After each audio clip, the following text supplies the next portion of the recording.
ഞാനൊരു റെസിപ്പി പറയാം.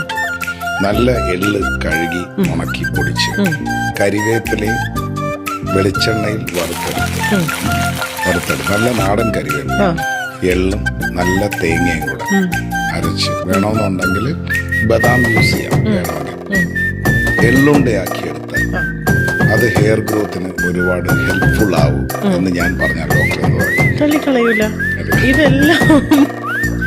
ഇതെല്ലാം കൂളിംഗ് എഫക്ട് തരുന്ന സാധനങ്ങളാണ്. ഞാൻ 49ാമത്തെ വയസ്സിൽ ഈ മുടിയായിട്ടിരിക്കുന്ന ഞാൻ ഈ സാധനം കഴിക്കുന്നത് ഞാൻ ഉണ്ടാക്കി വെച്ചിട്ടുണ്ട്. എള്ളും കരിവേപ്പിലയും നാടൻ കരിവേപ്പിലയും ഞാൻ പിന്നെ അതിനകത്ത് കുറച്ച് ബദാം കുറച്ച് തേങ്ങാപ്പീലയും കൂടെ ആഡ് ചെയ്ത് എള്ളുണ്ടയാക്കി ഇത് ഡെയിലി വരണം. വിത്ത് black coffee with drop of ghee. ഇതൊരു റെസിപ്പിയാണ് എൻ്റെ.